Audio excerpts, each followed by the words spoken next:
आज आप लोगों को इस वीडियो में एक टॉपिक है कक्षा 10 की त्रिकोणमिति का परिचय, जो अध्याय नंबर 8 है। आज मैं इसके बारे में आप लोगों से थोड़ा डिस्कस करूंगा।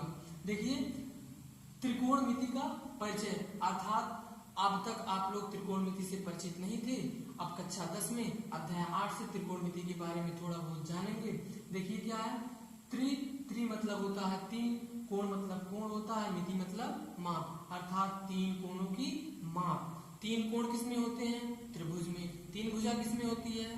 त्रिभुज में। अर्थात त्रिभुज के बारे में इसमें सब कुछ हमें पता चलेगा। चलिए देखिए ध्यान से, त्रिभुज की परिभाषा थोड़ा सा समझ लीजिए। तीन भुजाओं से घिरी हुई ऐसी आकृति जिनके अंतःकोणों का योग 180 अंश होता है। त्रिभुज तो कई प्रकार के होते हैं, लेकिन इस त्रिकोणमिति में केवल समकोण त्रिभुज का ही बात है, केवल समकोण त्रिभुज की ही बात की गई है। चलिए, समकोण त्रिभुज कैसे बनता है? समकोण त्रिभुज में एक भुजा लंब रहती है, एक भुजा आधार रहता है, और सबसे बड़ी भुजा क्या रहती है? कर्ण। सबसे बड़ी भुजा हमारी कर्ण रहती है, जिनपे ये दोनों भुजाएं टिकी होती हैं। यानी कि ये वाली भुजा और ये वाली भुजा और ये वाली भुजा जिसपे टिकी होती है उसको आप क्या बोलते हो? आधार। क्या बोलते हो? आधार। ठीक। और जो भुजा एकदम सीधे सीधे खड़ी होती है, सीधे सीधे परपेंडिकुलर, एकदम सीधे सीधे ऐसे खड़ी हो, उसको आप क्या बोलोगे? लंब। क्या बोलोगे? लंब। और जो सबसे बड़ी भुजा रहेगी समकोण त्रिभुज में, उसको क्या बोलेंगे हम? कर्ण। क्या बोलेंगे? कर्ण। एक तरीका ये भी है, यानी कि 90 अंश का कोण जो है उसके सामने की भुजा हमारी क्या होती है? कर्ण। अर्थात त्रिभुज में आप लोग ये भी समझ लीजिए, जो सबसे बड़ा कोण होता है उसके सामने की भुजा भी सबसे बड़ी होती है। इस त्रिभुज में 90 अंश सबसे बड़ा है, इसलिए इसके सामने की भुजा सबसे बड़ी कर्ण हुई। ठीक। अब आधार हो गया, लंब हो गया, कर्ण हो गया। ठीक। अब इसका नाम भी रख देते हैं। इसका नाम ए रख दीजिए, ये बी रख दीजिए, ये क्या हुआ? सी। अर्थात हमें कोण बी का मान पता है। कोण बी का मान कितना है? 90 अंश। ना कि हमें ए का मान पता है, ना ही हमें सी का मान। हम सी का मान क्या मान लेते हैं? थीटा। क्या मान लेंगे? थीटा। सी का मान जब हम थीटा मान लेंगे, तब ये हमारा कोण जो होगा, यदि सी थीटा का मान हम जैसे जैसे रखते जाते हैं वैसे वैसे हमें ए का मान पता चलता जाएगा। अब जैसे थीटा का मान हम 30 अंश रख दिए तो इसका मान 60 अंश हो जाएगा। इसका मान अगर 40 रख दिए तो इसका मान कितना आएगा? 50। क्योंकि हमें पहले से पता है किसी भी त्रिभुज के अंतःकोणों का योग 180 अंश होता है। ये हमें 90 से पहले पता है। जब ये हमें पता हो जाएगा 30 का, 90 30 जोड़ देंगे तो 120 हो जाएगा। 180 में से 120 घटा देंगे 60 आ जाएगा। अर्थात ये 30 का हुआ, ये 60 का हुआ। उसी प्रकार से ये 50 का हुआ, ये कितने का हुआ? 40 का। तब त्रिकोणमिति में हमें तीन कोण होते हैं। त्रिकोणमिति में हम तीन कोणों के बारे में ज्ञात करेंगे या फिर तीन भुजाओं के बारे में ज्ञात करेंगे। यानी कि चाहे कोण हमें निकालना हुआ और चाहे हमें भुजा की लंबाई निकालनी हुई, हम त्रिकोणमिति से ही निकालेंगे। कोई भी त्रिभुज रहे, कोई जरूरी नहीं समकोण त्रिभुज हो। अब कोई भी त्रिभुज रहे, अगर हम मान लो एक त्रिभुज ये है, अब कोई अगर क्वेश्चन करता है क्यों भाई त्रिकोणमिति में केवल समकोण त्रिभुज का जिक्र है, बात की गई है, तो बोलोगे नहीं सर, कोई ऐसी बात नहीं, केवल त्रिकोणमिति में हम समकोण त्रिभुज को ही सॉल्व कर सकते हैं। कोई भी त्रिभुज रहे हम उसको सॉल्व कर सकते हैं। अब इसमें देखिए, कोई भुजा, कोई कोण आप लोगों को दिख रहा है?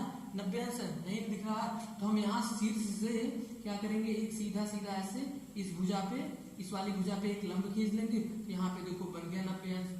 ठीक। यानी कि जब तक 90 अंश का त्रिभुज अर्थात समकोण त्रिभुज नहीं रहेगा, तब तक हम त्रिकोणमिति नहीं लगा सकते हैं। ठीक। अब आगे बात इतना समझ में। चलिए, अब आपको पता चल गया, आधार पता चल गया, कर्ण पता चल गया, लंब पता चल गया। आधार, कर्ण, लंब, तो ये चीज रही आधार, कर्ण और लंब के बारे में। तो देखिए ध्यान से, एक चीज और समझ लीजिए, जिस भी एंगल को हम क्या मानेंगे? थीटा। जिस भी कोण को हम थीटा मानेंगे, उसके सामने की भुजा सदैव रहेगी लंब। क्या रहेगी? सदैव लंब रहेगा। और आधार जो है जिसको हम थीटा मानेंगे, और उसके जो 90 अंश और थीटा के कोण के बीच का आधार रहेगा, और कर्ण को तो आप लोग पहचान ही सकते हो, जो सबसे बड़ी भुजा रहेगी वो कर्ण रहेगा।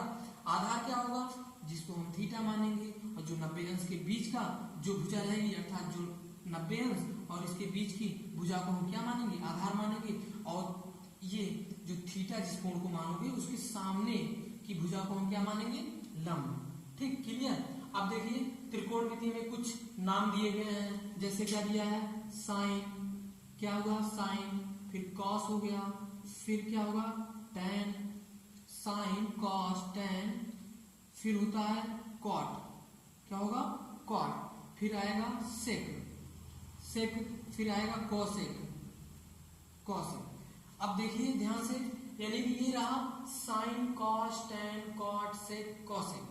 ठीक, ये 6 अनुपात होते हैं त्रिकोणमिति के। त्रिकोणमिति के 6 अनुपात होते हैं, अर्थात इसमें 3 भुजा और 3 कोण होता है, तो इसमें यानी कि 3 3 6 मिला के ठीक उसी प्रकार से समझ सकते हैं। तो यानी कि 6 अनुपात इसमें भी होता है। कौन कौन, sine cos tan cot sec cosec. ठीक, अब जिस चीज को आप थीटा मानोगे तो थीटा यहाँ पे लगाते जाओगे, थीटा, फिर थीटा, फिर थीटा, फिर थीटा, थीटा, ये भी हो क्या हुआ थीटा। अर्थात अब इसको कैसे पढ़ेंगे, sine theta cos theta tan theta cot theta sec theta cosec theta. अब रही बात इसमें अनुपात में हम कैसे समझेंगे, साइन थीटा बराबर क्या होता है, कॉस थीटा बराबर क्या होता है, टैन थीटा बराबर क्या होता है, कॉट थीटा बराबर क्या होता है, सेक थीटा बराबर क्या होता है, कोसेक थीटा बराबर क्या होता है। अब इसी आकृति से हम यहाँ पर लिखेंगे, साइन थीटा बराबर होता है लंब बटे कर्ण, साइन थीटा बराबर क्या होता है, लंब बटे कर्ण। आपको इसको याद करना पड़ेगा, साइन थीटा बराबर क्या होता है, लंब बटे कर्ण। कॉस थीटा बराबर होता है आधार बटे कर्ण, कॉस थीटा बराबर क्या होता है, आधार बटे कर्ण। ठीक, और टैन थीटा बराबर होता है, टैन थीटा बराबर क्या होगा, आधार बटे लंब, क्या होगा, लंब बटे आधार होगा, सॉरी क्या हो जाएगा, लंब बटे आधार, लंब बटे आधार। कॉट थीटा बराबर हो जाएगा आपका, कॉट थीटा, हाँ देखिए ध्यान से, ये इसका अपोजिट होता है, ये इसका होता है और ये इसका होता है, यानी कि आपको केवल यही 3 याद करना होगा और बाकी सब 3 आ जाएगा। ठीक, अब इसका हो जाएगा आधार बटे लंब। देखिए ध्यान से, ये इसका उल्टा रेशियो होता है, टैन का कॉट होता है, टैन का लंब बटे आधार होता है। अब इसी का उल्टा हो गया, कॉट का क्या हो जाएगा, आधार बटे लंब। यहाँ पे देखो लंब बटे आधार था, अब उल्टा हो गया क्या, कॉट का आधार बटे लंब। कॉस का क्या, सेक का क्या होगा, कॉस का है आधार बटे कर्ण है, और सेक का हो जाएगा उल्टा कर्ण बटे आधार, कर्ण बटे आधार, कर्ण बटे आधार। और कौशिक का क्या हो जाएगा, साइन का उल्टा हो जाएगा, कर्ण बटे लंब, कर्ण बटे क्या हो जाएगा, लंब। आप लोगों को ये फार्मूला याद रखना होगा, बगैर इसके आप लोग सवाल नहीं लगा सकते हैं। ऐसे याद कर लीजिए, साइन थीटा बराबर लंब बटे कर्ण, कॉस थीटा बराबर आधार बटे कर्ण, टैन थीटा बराबर लंब बटे आधार, कॉट थीटा बराबर आधार बटे लंब, सेक थीटा बराबर कर्ण बटे आधार, कौशिक थीटा बराबर कर्ण बटे लंब। ठीक, एक तरीका ये भी है, जो हम साइन कॉस और टैन, साइन और कॉस और टैन के लिए आप ये अप्लाई कर सकते हो। यहाँ पे देखिए बता दे रहे हैं, थोड़ा आसान ट्रिक है, साइन थीटा कॉस थीटा और फिर क्या टैन थीटा के बराबर आप लिख सकते हैं लाल बटे कक्का। अक्सर जो लोग त्रिकोणमिति पढ़ते हैं बस यही याद करते हैं, लाल बटे कक्का, कहेंगे लाल बटे कक्का। अर्थात देखिए ध्यान से, ये लाल यानी कि ये जो है एल के किसका आएगा, साइन का, एल के, एल मतलब लंब, एल मतलब क्या होगा लंब, और के मतलब कर्ण। ठीक, उसके बाद कॉस का देख लीजिए, कॉस का यहाँ पे लिख रहे हैं, कॉस का भैया ये होगा ए बटे के, ए मतलब क्या होता है आधार, ए मतलब आधार, और के मतलब क्या होगा कर्ण। अक्सर सभी लोग यही याद करते हैं, ये आसान लगता है सभी लोगों को, ये लंब बटे कर्ण, लंब बटे आधार दिया है यानी कि एल बटे ए, तो ये एल मतलब हो जाएगा लंब और ए मतलब क्या हो जाएगा आधार। एल मतलब लंब, ए मतलब आधार। ये लाल बटे कक्का जो है साइन कॉस टेन का इन तीनों के साथ का है, इन तीनों के साथ का है लाल बटे कक्का। और उसी का उल्टा कर दो, उसी का उल्टा करोगे तो कॉट से कॉसेक का आ जाएगा। किसका आ जाएगा? कॉसेक से कॉट का आ जाएगा। ठीक, उसी प्रकार से क्या कर देंगे कक्का बटे लाल। आप लोग समझ सकते हैं, कर सकते हैं।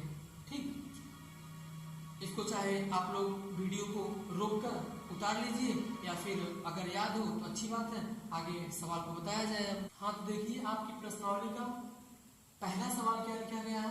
एक त्रिभुज ABC में कोण भी क्या अंश है? 90 अंश। कोण भी दिया है 90 अंश है, जिसमें एक भुजा AB जो 5 सेंटीमीटर की है, BC 12 सेंटीमीटर हो तो दिया है साइन A और दूसरा वाला कॉस A, तीसरा वाला tan A के मान ज्ञात कीजिए। यानी कि हमको साइन A का मान ज्ञात करना है और cos A का मान ज्ञात करना है और tan A का मान ज्ञात करना है। तो पहला सवाल है, पहला सवाल सॉल्व करते हैं। सर्वप्रथम दिया है त्रिभुज ABC है तो समकोण त्रिभुज एक बनाएंगे, क्योंकि कोण भी दे दिया है 90 अंश है। सबसे पहले आप क्या बनाओगे? एक समकोण त्रिभुज यहाँ पे बना लीजिए। समकोण त्रिभुज एक बनाएंगे। समकोण त्रिभुज में आप लोगों को पता है एक कोण का अंश का होना चाहिए 90 अंश। कहा है कि कोण समकोण त्रिभुज ये है और भी कंडीशन दिया है कि कोण B 90 अंश होना चाहिए, अर्थात यहाँ पे B लिखेंगे। यहाँ पे आप A लिख दीजिए, यहाँ पे क्या लिख दीजिए C, यानी कि ABC। ठीक, आगे का समझ में। फिर कहा है कि कोण B 90 अंश है, जिसमें से AB भुजा क्या सेंटीमीटर? AB क्या सेंटीमीटर है? 5 सेंटीमीटर। BC का सेंटीमीटर है 12 सेंटीमीटर। BC 12 सेंटीमीटर है, यानी कि B से लेके C तक 12 सेंटीमीटर है और A से लेके B तक 5 सेंटीमीटर है। सर्वप्रथम समकोण त्रिभुज है। समकोण त्रिभुज में आप लोग कक्षा 7th में या फिर 8th में या फिर पिछली कक्षाओं में आप लोग पाइथागोरस प्रमेय के बारे में पढ़े हैं। ठीक है, आप लोग शायद पढ़े होंगे। चलिए देखिए, तो हमें 2 भुजा पता है समकोण त्रिभुज में, हमें तीसरी भुजा नहीं पता है। समकोण त्रिभुज में ही केवल पाइथागोरस प्रमेय लगता है। समकोण त्रिभुज में केवल पाइथागोरस प्रमेय लगाकर हम तीसरी भुजा ज्ञात कर लेंगे। पाइथागोरस प्रमेय का फार्मूला क्या है? कर्ण का स्क्वायर बराबर आधार का स्क्वायर, या फिर लंब लिखिए आगे, कोई दिक्कत नहीं। फिर क्या हो जाएगा?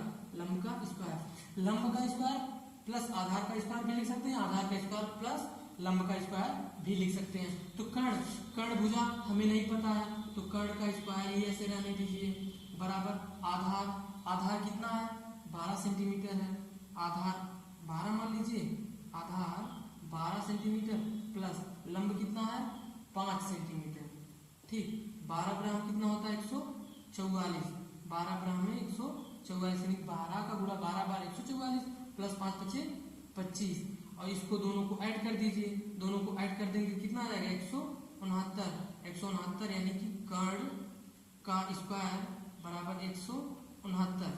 अब कर्ण बराबर इधर वर्गमूल है, इधर वर्ग है, उधर जाएगा वर्गमूल हो जाएगा।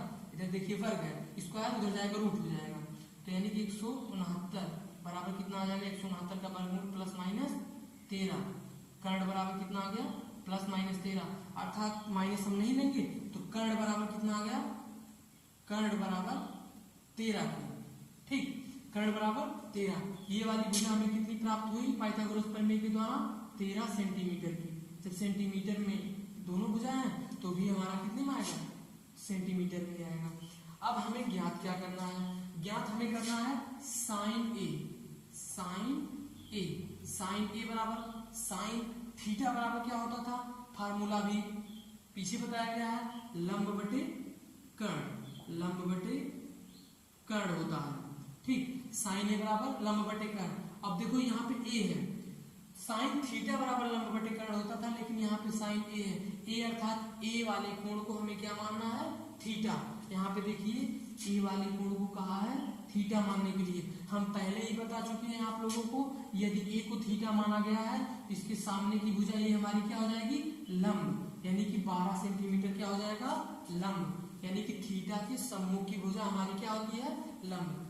तो ये 12 बटे कर्ण हमारा पता है, कर्ण सबसे बड़ी भुजा होती है 13, तो कर्ण बराबर कितना हो गया 13, ये आंसर हो गया। और cos a का मान ज्ञात करना, cos a बराबर क्या होता था, आधार बटे कर्ण, आधार बटे कर्ण, आधार बटे कर्ण।